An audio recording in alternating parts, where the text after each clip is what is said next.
That's quite an intro and some pressure there as well. Yeah, so I'm not sure if it's today, tomorrow. It's definitely going to be at least Friday. Hoping to get the kid into the world, maybe Thursday, to give me a little time to take a few days at home with the rest of the kids and then be back into the fight for the elections.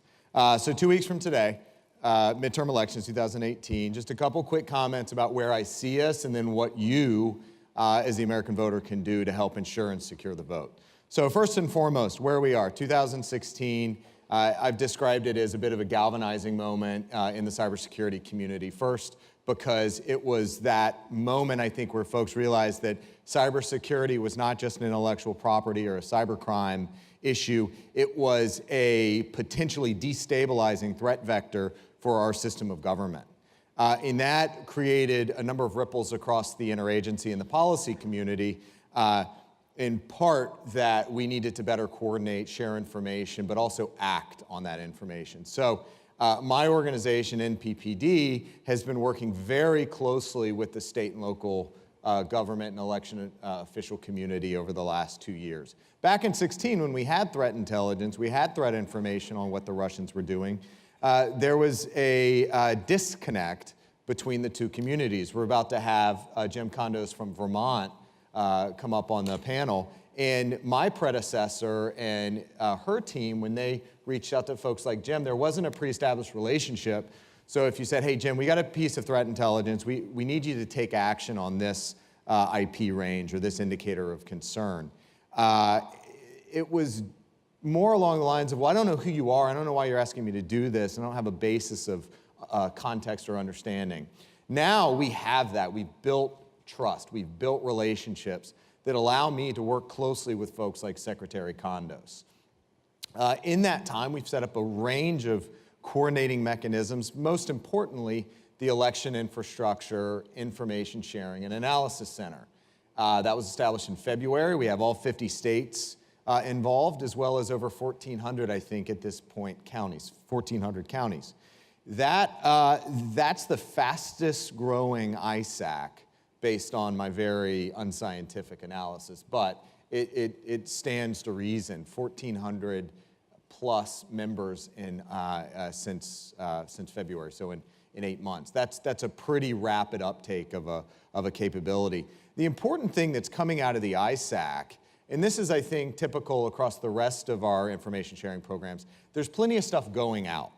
We send out all sorts of indicators, alerts, strategic intelligence reports, things of that nature, including, as I mentioned, the IP and the indicators of concern that we're looking to take action on.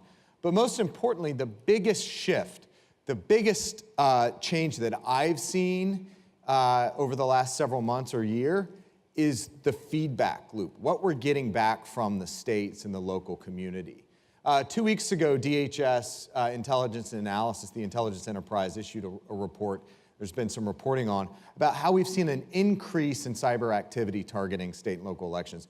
That's actually not what we're seeing. What we're seeing is an increase of reporting from states of activity that's been happening all along.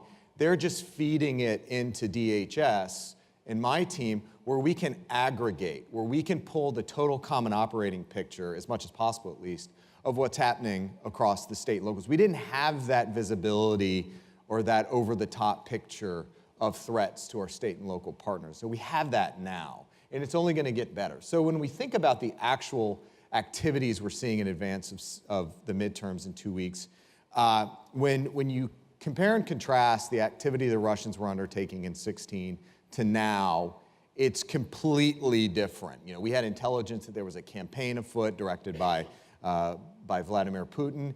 Now we're not seeing that sort of intelligence, and we're not seeing that sort of activity. We already knew at this point about the compromise of the voter registration database in Illinois. We don't have that sort of activity. So we think, I take away, this is not the intelligence community assessment, this is more of a practitioner, a network defender standpoint. But when I look at what we're seeing or the lack of activity, you know, we do the basic scanning, targeting that happens on a daily basis. So we sit back and kind of think, okay, we got 2 weeks before game day. What could happen? We know first and foremost that Russia's overall objective is to undermine our democracy, undermine our government. So, sowing doubt, divisiveness, discord, that's the sort of thing they continue to do over social media and traditional media, sympathetic spokesmen, other propaganda pieces. It's really undercut the American system of government, the US system of government. So in this 2-week period, what could they do? One of the things we've been talking about lately is some sort of pop-up attack, whether it's a spear phishing campaign that leads to some other sort of destructive or disruptive event that gets into your head, gets into my head as a voter, and gets us doubting the integrity of the process. Worst case, discourages you from going out there and vote. So a few of the things that we're doing to really ramp up both the security of the system, but also the confidence of the voter, is messaging some things that we're doing, but also things you can do. So things we're doing with state and local election officials, we continue to share threat intelligence, but we've also pushed out over the last couple weeks basic cybersecurity reminders. Let's everybody do a password reset right now. Go ahead and do a password reset. If they're in there, we'll boot them out and they'll lose access. In the meantime, in this 2-week period, if they could launch anything, what would it look like? A spear phishing campaign, probably. Okay, so let's ramp up our spear phishing awareness efforts. What else? DDoS. So we could take a targeting of a DDoS, or you could DDoS a election night reporting, or you could DDoS a voter registration database. So what mitigations can we put in place to defend against that? But most importantly, let's talk about the resilience in the system. The voting system, and this kind of goes to this understanding of broader resilience in critical infrastructure. I tend to liken things to an escalator, and this is shameless theft of a joke by Mitch Hedberg, a comedian, but it's what happens when an escalator breaks. It turns into stairs. So in this system, the voting system is a little bit like an escalator. When the electronics behind it break, you always have the opportunity to ask for a provisional ballot. It takes a little bit more effort to get where you're going, but if something goes wrong on election day, and something always goes wrong, there's a technical glitch, there's a weather issue. Look at what's happening in the panhandle of Florida and some of those jurisdictions down there. There are provisional ballots available so that you as the voter have the ability to make your voice heard, and your vote will be counted as cast. So when we think about what you as the voter can do, a couple things, and this is part of our ensuring and securing the vote effort. First and foremost, if you can vote early, vote early. You get ahead of any threats. We can detect anomalies earlier on, but you have confidence that your voice has been heard. So vote early. If you can vote absentee or you plan on voting absentee, do it. Go ahead and do it, get it in. If you're going to vote on election day, check your voter registration. Check your precinct. Make sure you know where to go. Make sure that if your state or jurisdiction has any voter ID requirements, make sure you know what they are and make sure you're ready and you got it and you're ready to go. And last thing, when you show up, again, in the event something goes wrong, know your state's provisional ballot laws. Every state has to have a provisional ballot. Some states just do it a little bit differently. So just know what your provisional ballot laws are in your state. And again, if anything goes wrong, ask for help. Ask for help with a poll worker or report it locally. But most importantly, know your rights as a voter. And last thing is just make sure you get out there and vote. So with that, I think we're going to have a panel now. I think Ryan Gillis is going to come up here from Palo Alto, and I'll be joined by some other experts in the field. So thank you. Ladies and gentlemen, please welcome Vice President, Cybersecurity Strategy and Global Policy, Palo Alto Networks, Ryan Gillis.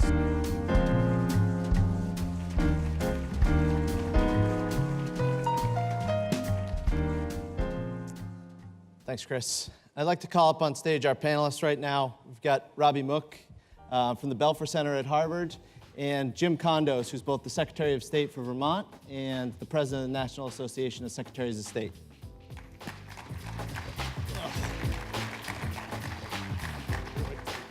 Welcome.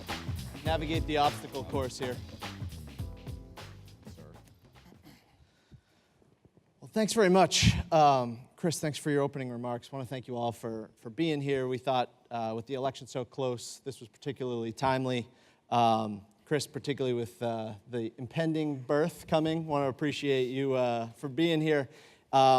Anytime you're on a panel with Krebs, you have to bring strong sock game. So I'm a traditional sock guy, but I brought my anti-malware Palo Alto Network socks. I like 'em. Just particularly to be here with you today.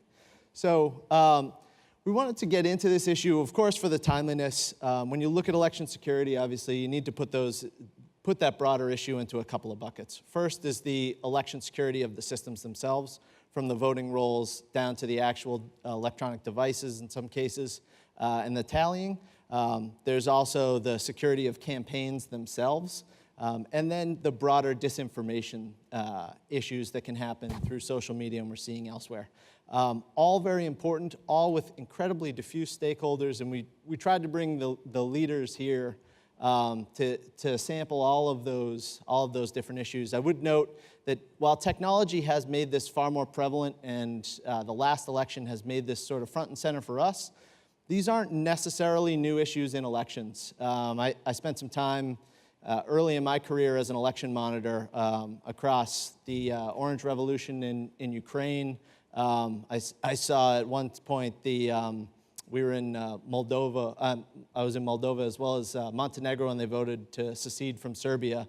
And there was a big line just to bring the ballots from the polling stations, and people got sick of waiting in line and put it back in their trunk and took off. And so there's everything from human error down to disinformation campaigns, and we've seen that all along. But Jim, let's turn to you first and then to Robby to hear a little bit about what you've been working on and the expansive work that you have to do both within Vermont and as well across the National Association of Secretaries of State. Well, I think it's important to understand that at the national level, we have 50 states, and we all have different systems, different procurement rules, different laws that we have to follow. So anytime we're looking at a new system, we have to look back at our statutes first to determine, for instance, what we can do. Sometimes those statutes might actually limit you to a specific type of system. Like after HAVA in 2002, the Help America Vote Act, a lot of states started going towards the touchscreen technology. And some of those states had that written into their statutes. So in order to make changes, you got to go back and make those changes. So that's the first piece of it, I think, is when we start looking at new systems, we have to go out and actually do our business analysis, look at our business requirements to figure out what we can and can't do or what we need to do. But having said that, one of the things that we do with all of our systems, all of our IT solutions, is to include in our RFP a requirement that it has to meet certain cybersecurity requirements. And I think going forward, we actually started in Vermont back in 2013, looking at our election cybersecurity. It came to us that one of our colleagues had their corporation system breached, and we thought, we better take a look at this. And I asked my IT manager, he said, well, we think we're in pretty good shape, but probably wouldn't hurt to have another set of eyes. So we did. We went out and had a full risk and a vulnerability assessment, both physical and cyber, completed by 2014, and we've implemented all the recommendations that came out of that. We continue to do penetration testing on a periodic basis.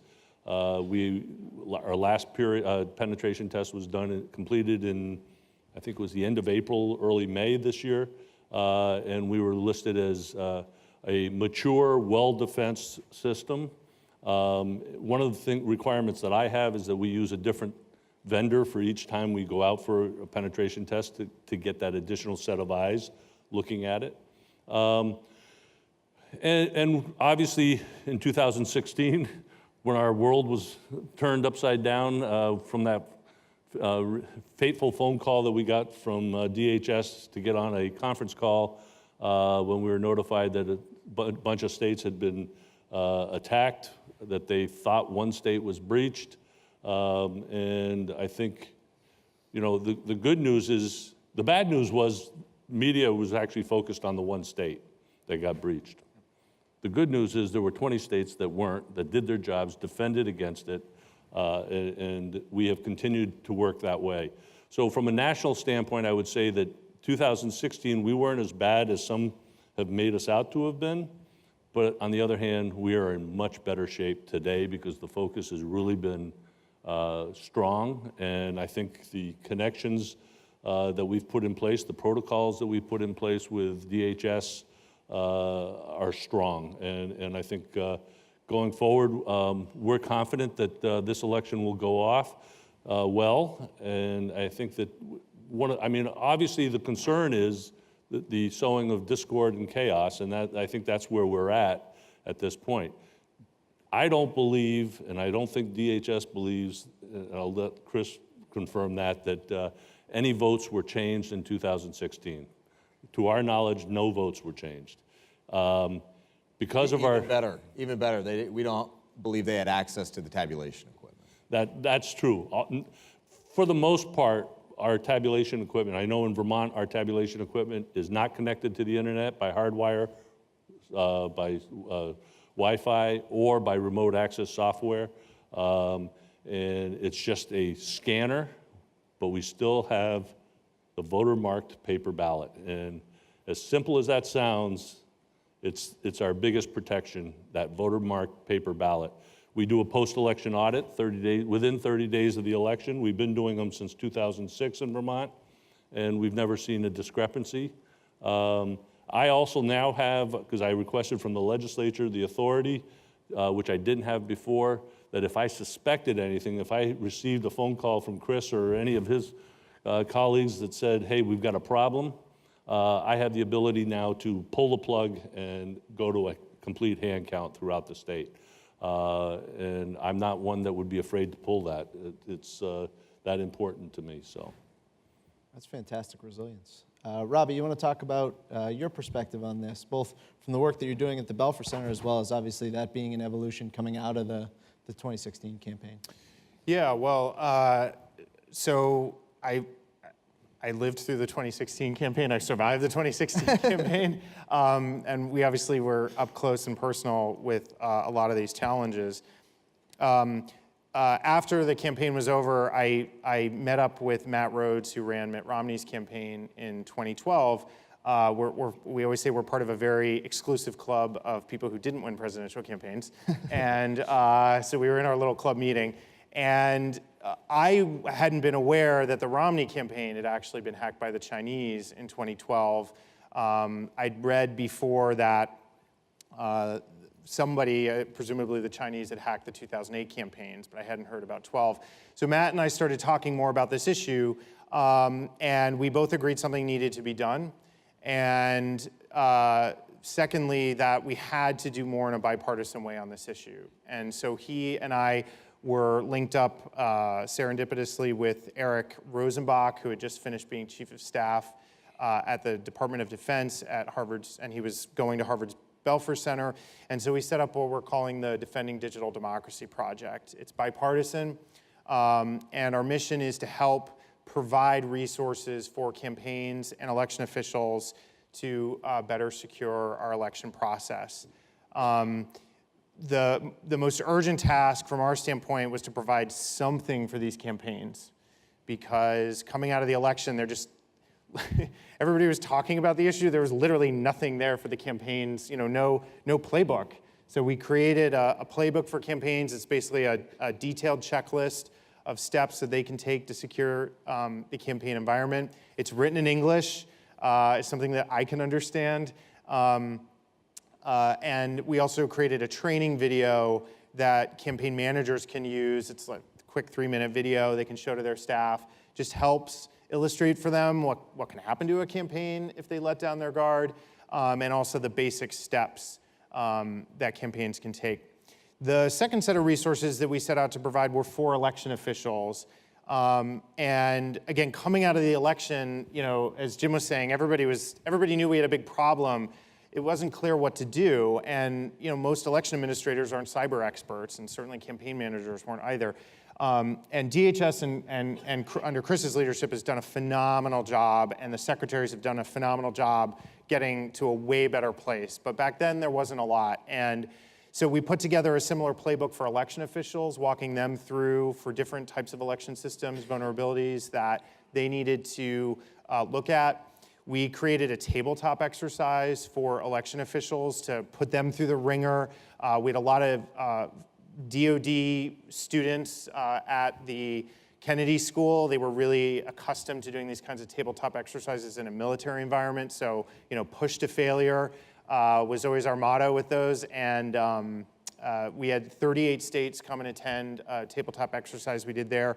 We also created materials for communicators within election offices. So part of resilience in our mind is when something goes wrong, I'm someone who can say this on the stage, when something goes wrong, something will go wrong. Part of resilience in our view is communicating about it to the public in a way that actually increases confidence in the system, that talks about all those redundancies that are in place to protect everybody's vote. So that's been a focus for us as well. This year, we have some teams going out to 6 states to continue to help build capacity in states to do these tabletop exercises. And honestly, our hope is in a few years, we won't even really be necessary anymore because so much work will have been done. And it already, I can say from here, in a year, it's a whole different world out there. I'm actually really encouraged by the progress that's been made. That's great to hear, and actually from all of you, I would say there's some solace. You've got a little job security here. The threat environment is going to continue to evolve. There will be new people in the system, and the bad guys will always try new things. Robby, it struck me as you were talking about there was no playbook, and what you guys have developed is great. When I was up on the Hill shortly after the election, just talking to offices, we actually had more to say from a company perspective about how Jim and his colleagues can help secure those systems. But we just had our Unit 42 threat intelligence team draw up, these are some best practices. So some of those resources are really important. Chris, you talked in your opening about the progress that had been made. How would you say, have we come far enough since 2016? How are you feeling about things? So I think Jim puts it the best, but this is a race without an end. Right? It's not a sprint, it's not a marathon, it's not an ultra marathon. This is a game or an effort that takes constant dedication every day. We have made substantial progress. I've talked about the ISAC, I've talked about some of the other services we provide, risk and vulnerability assessments now, I think to about 24 to 25 states.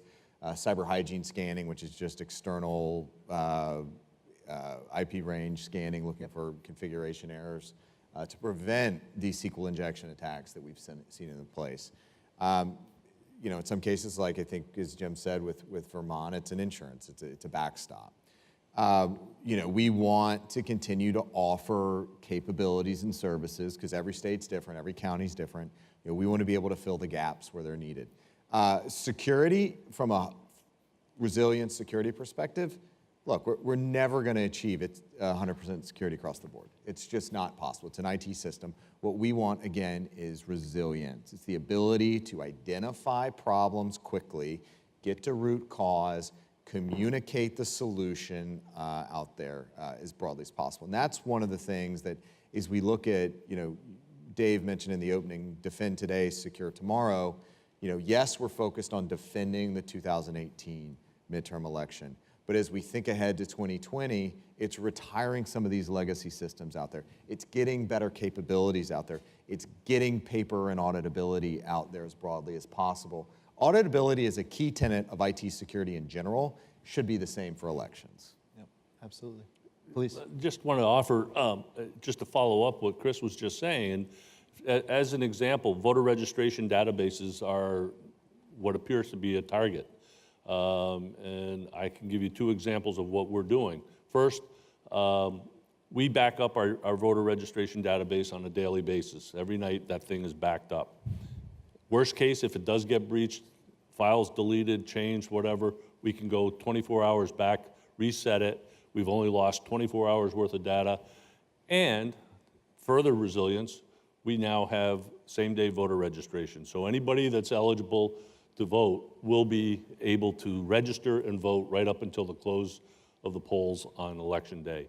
So that's where you identify the problem, where there's a weakness, and you try to put in place mitigation measures. The second thing is, and Chris is well aware of this, back on August 24th, my office had communicated with DHS that we had a scan that identified the origin as Russian Federation.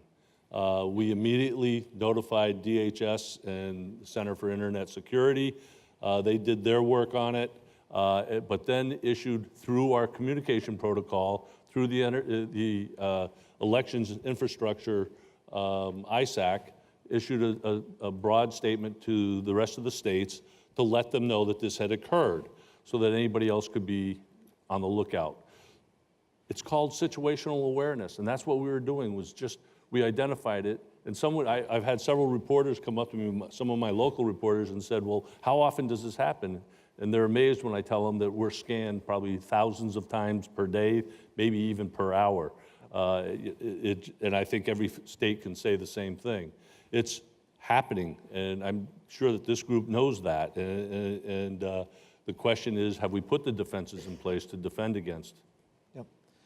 You mentioned voter rolls and defenses, but federalism becomes a real challenge in this operational environment, right? So I think if I have this number right, despite Vermont not being a particularly populous state, 246 different jurisdictions all run there. We have 246 towns, 275 voting precincts. We have 625,000 people statewide, which is probably a small city block in New York City. And so how do you deal with the technological challenges of getting security into the hands of not just the voter rolls, which you can control, but down to the tabulation systems, the voting machines, et cetera? So we have a strict chain of command with regard to the memory cards that operate the optical scanners. And those memory cards are not sent. First of all, there's 2 of them sent to each polling district, and they're not sent till just about last week, I think, for this coming election. They keep them under lock and key in their vault. There's a sign-up sheet. Whenever anything moves, it has to be signed off on. So we have that chain of command that goes along with it. They do a logic and accuracy test about 10 days before, so just about now they'll be doing the logic and accuracy test, and then they'll make sure that it's cleared out on election day before they start the machines up, the tabulators. Only about half of our towns actually have tabulators, but they represent about 80% of our vote. The rest of the towns are hand count, and for those out there who think that hand count's the way we should go, let me tell you that we find the most discrepancies in our vote counts from hand count towns. And the human eye, it is what it is. But having said that, we follow that up with, we have multi-factor authentication with our town clerks who have to access our election management system. So it's not just a simple username and password, they have to go through the 2-factor authentication. And we actually earlier this summer did a 2-hour WebEx through our penetration vendor for all of our town clerks around the state. And we had, I think, 235 out of 246 that actually took it, and that number may have climbed. That was back in June, that number. But it's a 2-hour WebEx basically on secure the human. Explain to them what's actually going on, what they need to know about cybersecurity in a very basic format. We have town clerks who have difficulty turning on the computer to the ones that are completely very savvy with it. So we have towns of 70 people. Our largest town in Vermont is 40,000 people. Our second largest is 20,000. And then it goes down from there. So we have different levels, and we have to try to put together a plan for them that they can understand, but also that helps them. And we fully recognize that 80 to 90% of all breaches were caused because of a phishing email that they got in, and you know well about phishing emails. Yeah. Fortunately. Robby, talk a little bit about the exercises that you all have conducted, and candidly, even if we figured everything out and the adversary didn't advance, it's important for the people that are going to run these things to prepare for and be ready for a worst-case scenario.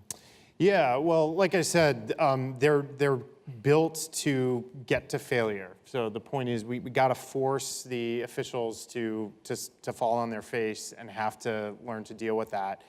And in fact, I think, well, let me just say, it's a complicated exercise, but it's straightforward in as much as we simulate an election day, we have polling places, we have an adversary, a foreign country called Compromat that comes in and promulgates information operations, but also breaks into all the different aspects of the election system: voter registration, e-poll books, the machines, the tabulation and reporting system. So we kind of stress test across that spectrum. But I think the most important thing I've noticed coming out of that is this communication piece, is when you are dealing with both the adversary doing something and then having to decide what to say and what to tell the public on election day, when time is of the greatest essence, that's really hard. And part of what we simulate in that is protest groups. We have the two parties. You know, my colleague Matt Rhodes was, I think we have like the Liberty and the Freedom Party or something like that. He was like pitching oppo on the Secretary of State, you know. But that's what happens, right? When you're, you know, Jim knows this. It's really hard. And so I actually think the most valuable thing that's come out of it is not just learning to troubleshoot from a technical standpoint, it's learning to lead under pressure, it's anticipating what's going to be hard, what decisions are difficult, but also what to communicate out. Because if those decisions don't go well, people lose confidence in the system. On the flip side of that, you know, I'm come out of politics. Rahm Emanuel always used to say, you know, never lose the opportunity in a disaster. And I actually think for some election officials, and someday something bad is going to happen, and it's actually going to increase trust in the system because people will learn about the things that Jim's talking about. Guess what? We have a paper ballot. We can shut down the machines and count those by hand. And the analogy I always use is, you know, banks get hacked all the time, but I don't see people on the street who say, I'm not putting my money in a bank. And I hope, and I know at some point we're going to get to the point where people say, you know, I know when I fill in that bubble on my ballot, it's going to get counted one way or another.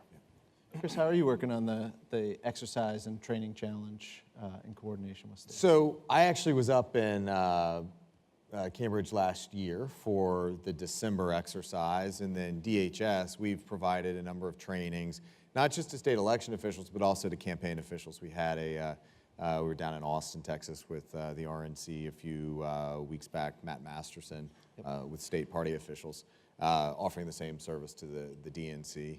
And then in August, we hosted an exercise, 44 states plus the District of Columbia. It was a 3-day exercise. It went over a period where there was a primary, so we didn't get all 50 states. But just walking through a lot of these same things. It's the technical attack. We see a technical issue. But then from a complex coordinated attack perspective, you know, what does the information operations side of this look like? And I think that's the thing we really, really have to be mindful of, is even just the diversity of systems and jurisdictions in Vermont alone. And this is not, I mean, some people say, oh, it sounds like security by obscurity, but there is a certain degree of security by diversity. And what I mean by that is it creates an additional level of complexity in what the adversary has to do. So when you think about the threat model, as Russia would be attempting to get in and interfere with our elections, it's not necessarily that they're trying to get into all 245 jurisdictions and actually manipulate vote counts.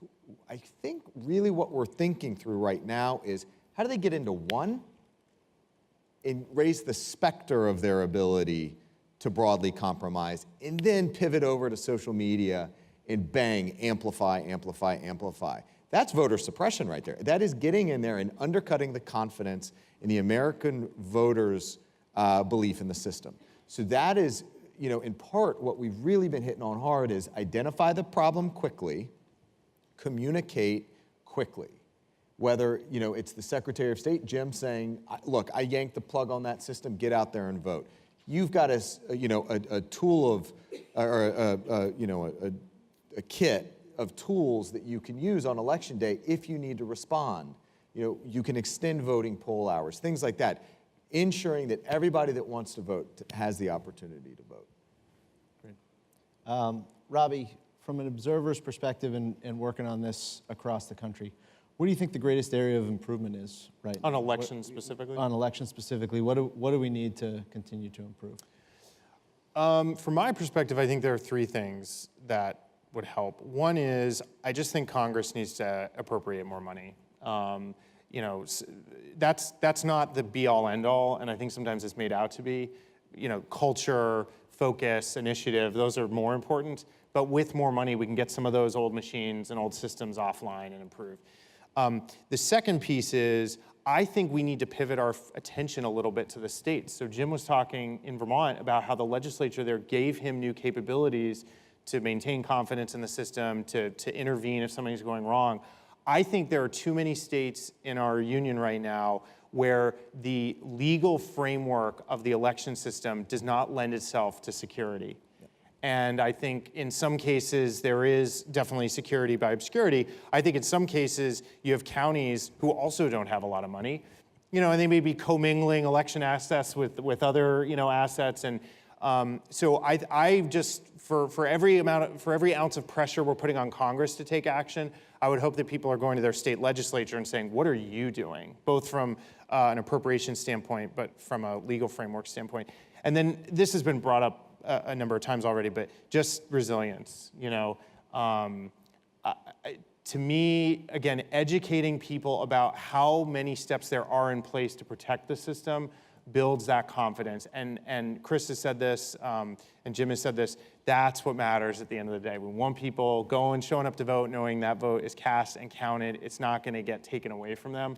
And I think the media actually has a role in this, because the question is always, I'm sure you guys get this 10 times more than me, is it secure? Is everything gonna be okay? And the answer, you know, it's been said, it's never totally secure. But guess what? There are all these systems in place to make sure the vote gets counted right. That's the question that I think needs to get asked a little bit more. Is it gonna get fully counted right? Jim, from a recipient perspective, right down to the locality level, Robby talked about more money from Congress. How would you say we're striking the balance right now from what's being pushed out through grants and also through what counties and localities can actually ingest to put these new systems in, get trained on them, those sort of things? So I think it's, if you think back, you know, actually I was one of the ones that contacted Senator Patrick Leahy back in November, December timeframe to let him know that there was $390 million left from Help America Vote Act of 2002 that had never been appropriated. So I worked with Senator Leahy's staff, and then we got other senators involved, and I had the good fortune of going to testify before Senate Intelligence in March, and at that meeting, I remember Senator Burr asked me a question, and he said, so what do you need from us? And I said, resources. And he said, well, they're coming. And later that week, they passed the omnibus bill, and that $380 million was in there. But think back, I mean, some of the senators have said to us, $380 million, what are you guys doing with all that money? Well, if you go back to 2002, Congress had approved $3.9 billion as a result of the Help America Vote Act. They only approved all but $390 million of it. This was the remaining hanging Chad money, to put it simply. And it wasn't going to do a lot, but it was going to do a lot to help us with cybersecurity and other measures that we needed to do as quickly as possible. So we received our money in June, and we moved quickly. We put the two-factor authentication in place. We did an additional round of penetration testing.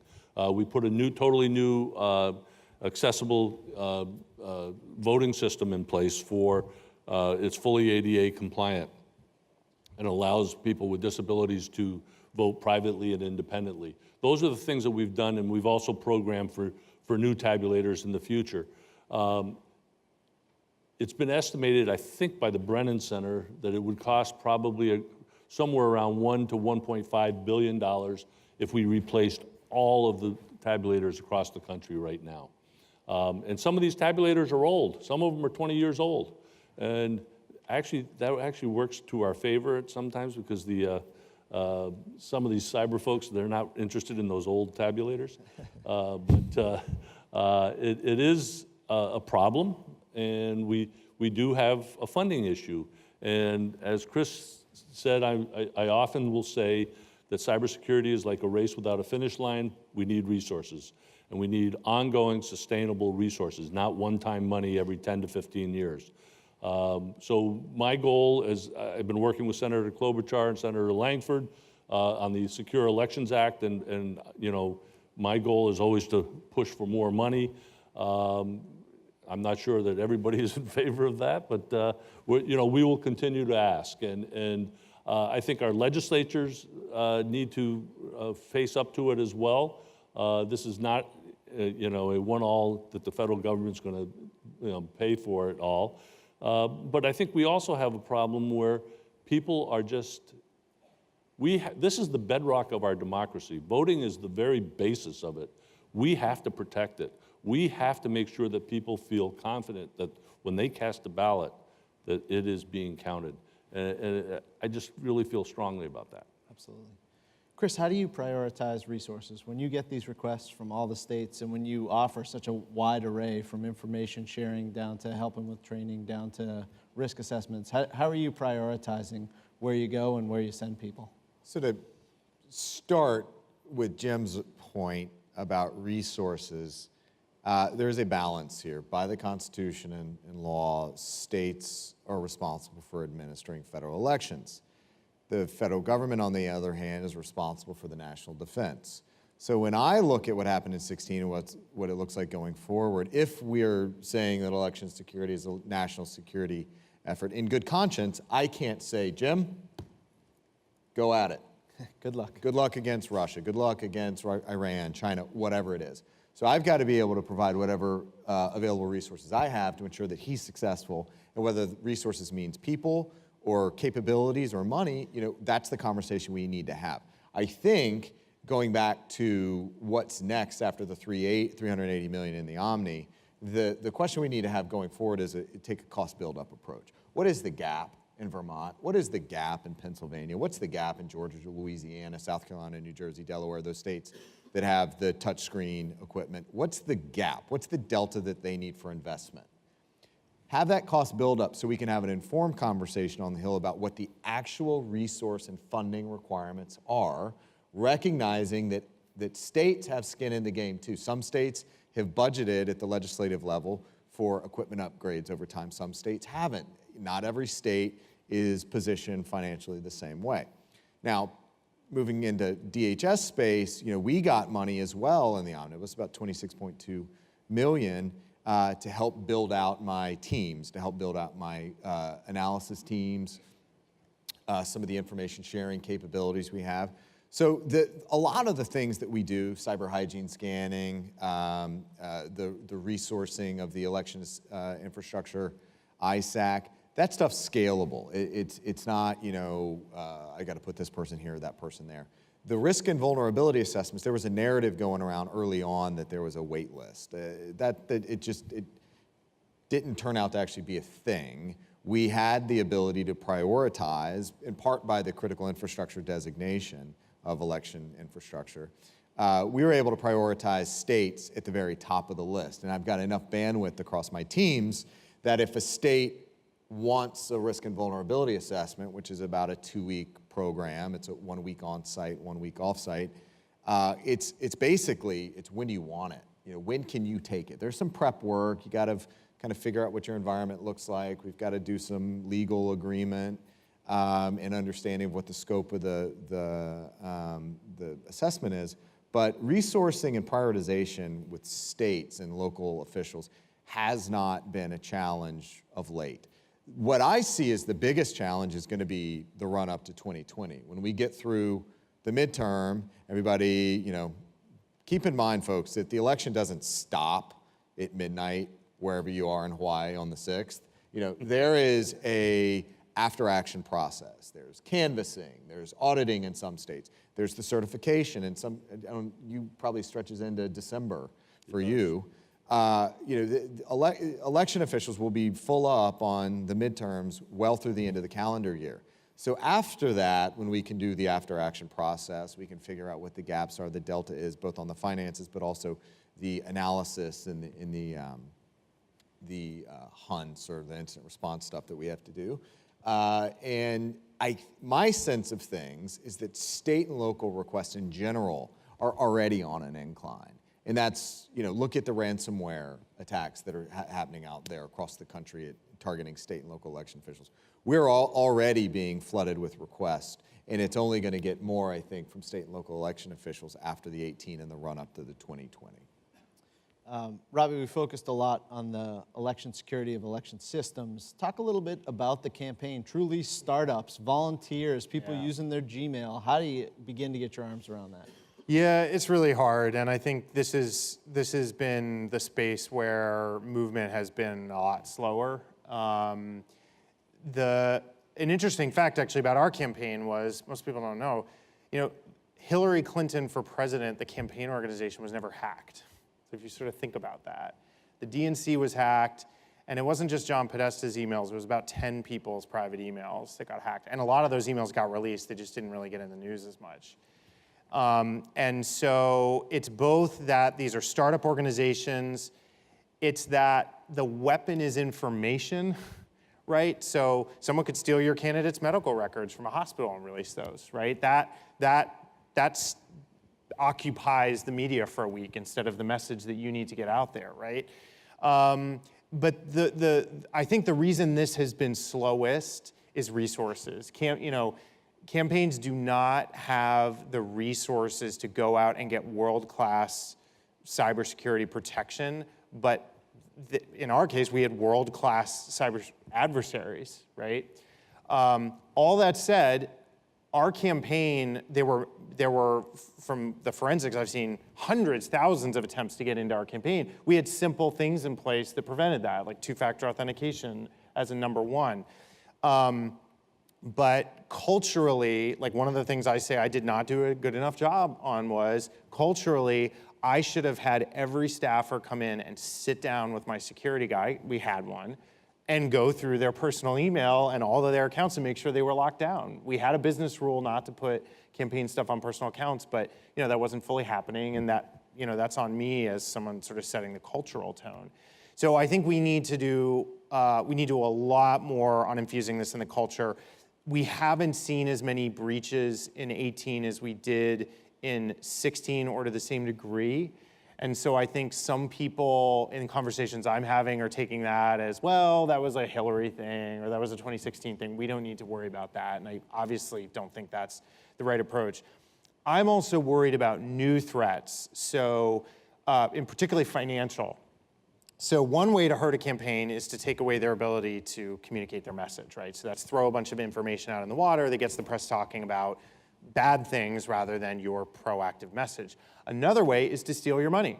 So we've already seen examples this year of social engineering where people they'll break into someone's email, they'll see traffic about a media buy, and they'll email a staffer and say, hey, that buy you were gonna place on Wednesday, we've got new wiring information, just need you to wire it here. When we think about both parties are spending over $1 billion this year on campaigns, that's a lot of money to steal. So that's one thing I'm worried about. And the other thing I'm worried about is DDoS against the websites. You can raise $1 million in a night if you give a convention speech, right, your convention. You DDoS that site, that candidate's lost $1 million. That's not money that can get refunded or script clawed back. It's just gone. And then a third one that I'm a little less worried about is, fake sites, basically. Or that's another way to steal money, too, is to set up, fake campaign website with a donation link, and they're just stealing money. So I think it's both. We're not doing what we need to do with regards to what we saw in 16. I also don't know that campaigns are afraid enough about other things we haven't quite seen yet. Oh, that's great. It sounds like campaigns are increasingly a target of what is widely used as business email compromise. There's actually a lot of work going on between the FBI and security vendors that I think we could plug in to be a resource for that as well. Well, and to that point, the other thing that Matt and I are doing, this is in front of the FEC right now, we're trying to create, the campaign finance law makes it harder for campaigns to get the services they need. Yeah. And so we're trying to smooth some of that out so that hopefully we have systems in place where campaigns, if they want it, they can get the protection they need. It's also notable to hear that you had a security guy, right? I think that in part is indicative of being a large national campaign too, but when you look across the spectrum, I don't think a lot of upstart campaigns have a security guy on the initial payroll. Well, and I don't want to burn up time. It's really interesting, the story of this. We brought on a security guy because we knew the Chinese had hacked other campaigns, but we thought it was an espionage threat, not an information operation, not a doxing threat. Yep.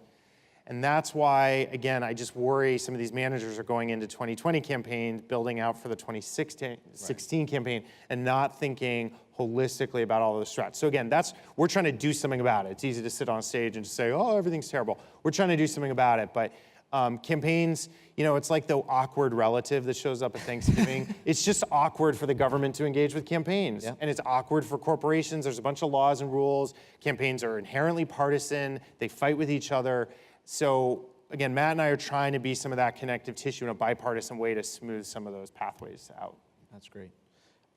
Chris, back on the technical side, you talked a little bit about the ISAC and the sharing. What kind of technical information are you sharing? Is it all the way from bulletins to look down for these IOCs? What's the technology that you guys have collaborated on to do that? So we've got the kind of the softer stuff, and that's the bulletins that go out that say, hey, look at this, look out for this SQL injection attack that Vermont saw, or look for this this spear phishing campaign that another state out on the West Coast saw.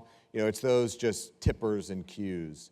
But then, going down to the very technical layer through the ISAC, over the course of many years, DHS has worked with the multi-state ISAC, which is the ISAC for state and local governments, to deploy what's known as an Albert sensor. An Albert sensor is an intrusion detection system that is much like what the federal government deploys. In fact, it's similar technology. And we were able to load it up with the same sort of indicators. So we've really been aggressively pushing out known advanced persistent threat actors, whether Russian or others, declassified indicators to help put the network defenders at the state and local level on a better footing. And it's not a proactive blocker. It's not an intrusion prevention system. It is a detection. So it'll alert. Jim SOC sees it. They talk to the ISAC. They let us know. We do a deeper dive, and then we're able to take whatever remediation. And that again goes back to just logging and auditability.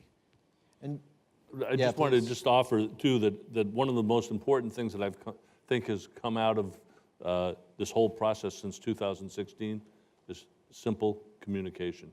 And we really improved the communication level between state and locals to the DHS, the Fed, and our federal partners.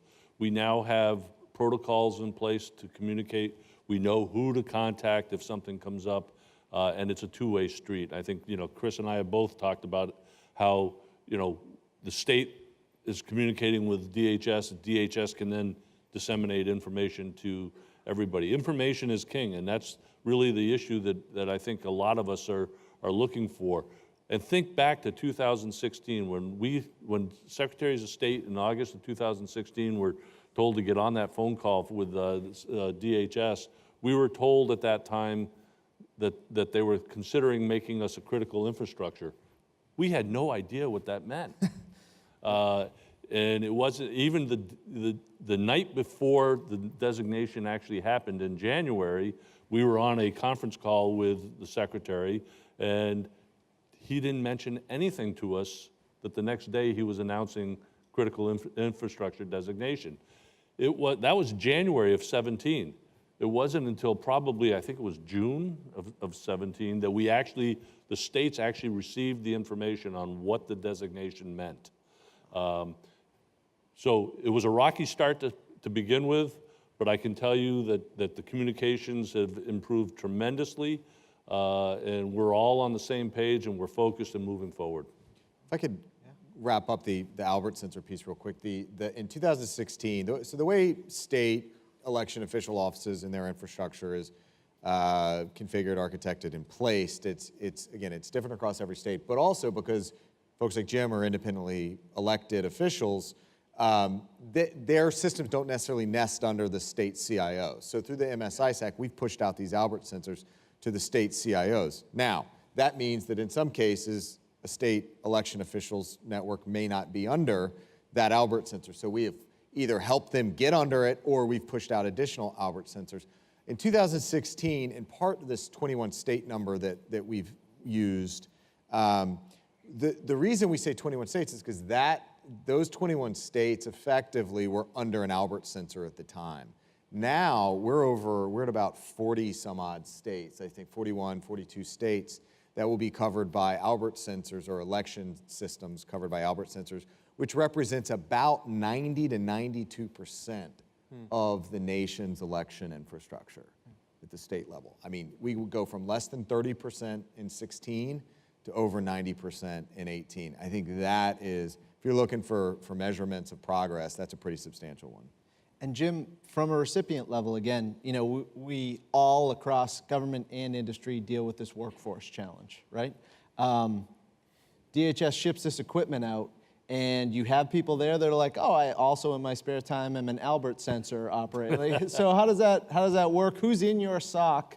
How much training is required to operationalize that? Well, I know that some states actually are using some of their money from the omnibus bill to actually beef up their cyber teams.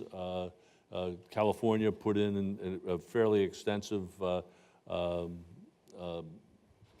group, if you want to call it, force for their cyber security. California also got $34 million out of that 380. Vermont only got $3 million. But it's because you guys are so far ahead. well, I'd like to think that. But I think the other part of it is that, for instance, my IT manager is actually is a former Department of Defense. That was his background, cybersecurity, when he was in the Army, in the military. And he might have been Air Force, I forget. But in any case, he had a military background in cybersecurity. He already had his security clearance at the time. So he knew what we were up against, and he was able to lead us. In fact, he probably knew more about it than our state folks did at that time. The state has since ramped up, but you know, we are on a separate system, as Chris described, and that's a good thing, because sometimes the attacks are going across the street at the other side, and they're not aware that we're off by ourselves. But you know, it's really a matter of making sure that you have the right people. When you're hiring people, that you have the right people in place. In some cases, we talked about whether we needed to bring solely a cybersecurity expert on. We didn't think so. We also have a vendor under contract that assists us as needed, so that we can go out and ask for advice from them, and we can contact the state and, frankly, our DHS and federal partners. I mean, I can't tell you how helpful it has been, you know, under Chris's leadership to have the support that we've gotten at the state level. It's just been tremendous, and you know, all the different resources that we have, as well as things like the Albert sensors and the ability to talk with MSISAC and CIS, the election infrastructure, the GCC, the governing council that we operate, that operates the election infrastructure. But it's all those things combined. It's all about communication and information, and I think that is right now the best thing that we have going for us, as well as some of the resources that we do have. Great. We've seen at some of the hacking conventions a particular focus on voting machines themselves. Open question. I don't want to put anybody on the spot here, but what are your thoughts? Are the vendors of voting machines doing enough helping to secure their systems? I'm happy to jump in, Robby. So look, you want me to save you from that? I think more can always be done here. Yep. I actually think DEF CON, 2 years in, the second year was a bit better than the first year in terms of, you know, there are a number of state Alex Padilla from California was there, Noah Prates from Cook County, Illinois was there. We're going to see an increase in participation. I think engagements like the Voting Village can be helpful for bringing together the various stakeholder sets from the election community, from the vendor community, from the security research community to work a problem together in partnership. But I think there's a lot of it's almost like dogs at the dog park, right? Kind of sniffing each other out, figuring out how things are going to work, and then make the plan for working together. And DHS wants to be a part of that, wants to be, help convene that group.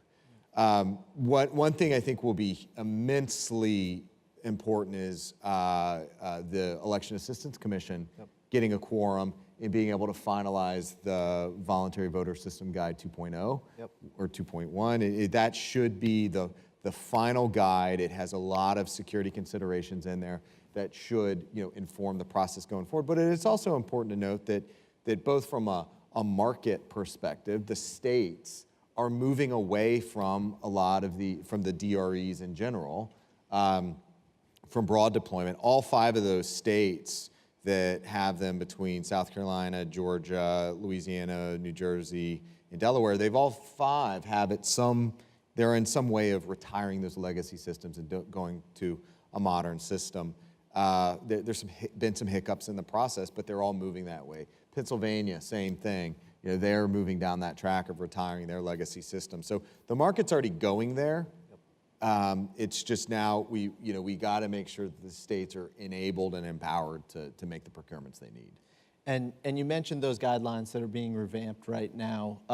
Do you think they adequately deal with a fundamental challenge of unintended consequences we've seen in this sector, but we've seen it in other industrial control systems sectors, which is the intention of trying to drive security through certification can sometimes prevent the ability to update those systems as new vulnerabilities are discovered or new threats evolve? Well, I mean, in part, we're dealing with the unintended consequences of HAVA itself. I mean, moving away from the butterfly ballots, the hanging chad, the levers, things like that, introducing DREs more broadly because they're easier to manage, they're easier to deploy, things like that. This is a community that's well aware of unintended consequences. So for sure, that's something, factoring in security friction into the process, so security friction does not become in and of itself a voter disenfranchisement or suppression method. Great.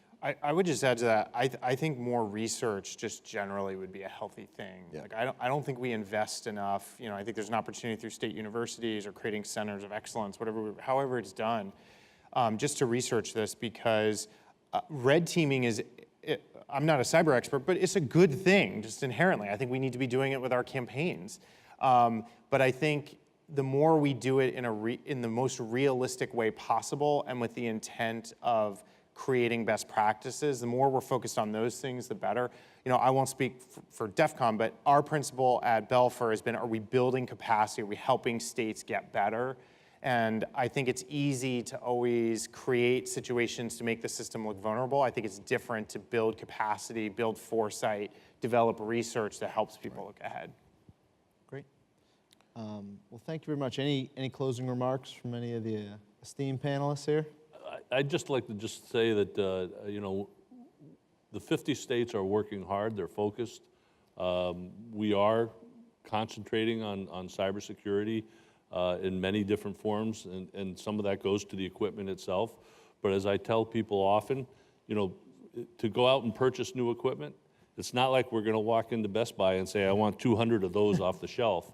This all has to be looked at from, we have to do our business analysis, our business requirements, check our statutes, make sure we don't have to go change statutes.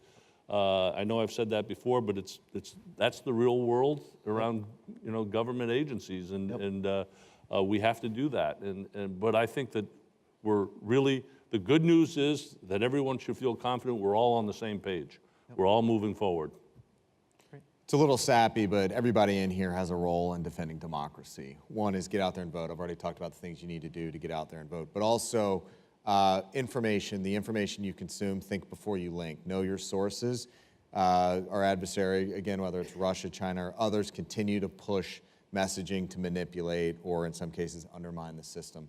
So know your sources, verify against reliable sources to trust your information. Think before you link. If you're being presented something, look, RT, Sputnik, state-sponsored media, they continue to be a player in this space. They are pushing an agenda on behalf of the Kremlin and Putin. Trace your sources back, check against reputable sources. Let's do what we can to stop the propagation of these counter-narratives. Great. I would just say we should demand bipartisan cooperation on this issue from our elected officials. Absolutely.